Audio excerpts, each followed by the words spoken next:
Yes, now Professor Navon is still with me in studio. Professor Navon, let me ask the typically Israeli question maybe. Why would a group dedicated to advancing the rights of African Americans in the U.S. single out Israel for condemnation? Well, you should ask them. But I remember that, I wasn't born at the time, but when the late Martin Luther King was fighting for the rights of the blacks in America, he saw it as obvious to also support Israel. He called Israel at the forefront of freedom and democracy in the Middle East. That was Martin Luther King. Now, this group, obviously, in America, like any other group, is entitled to its own opinions, but not to its own facts. And when it makes the claim that Israel is perpetuating a genocide against the Palestinians, this is outrageous, and it's simply wrong.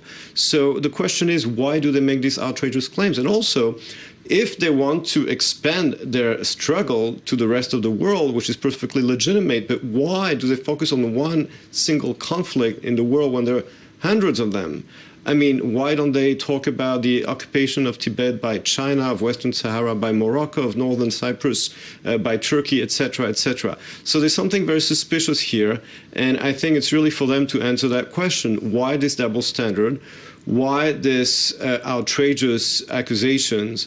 As I said, again, they are entitled to their own opinions, but not to their own facts. And of course, Israel is now concerned that this could lead to changing the perception of the country worldwide if Black Lives Matter can influence the perception of Israel around the globe. Does Israel have a reason to be concerned, would you say? It's a group that was formed 3 years ago, and it's not such a large organization.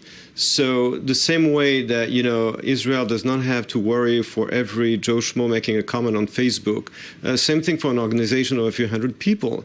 I mean, there are many organizations trying to boycott Israel. This boycott has basically failed, and I think will continue to fail. Professor Navon, thank you very much for joining me for this, and thank you for being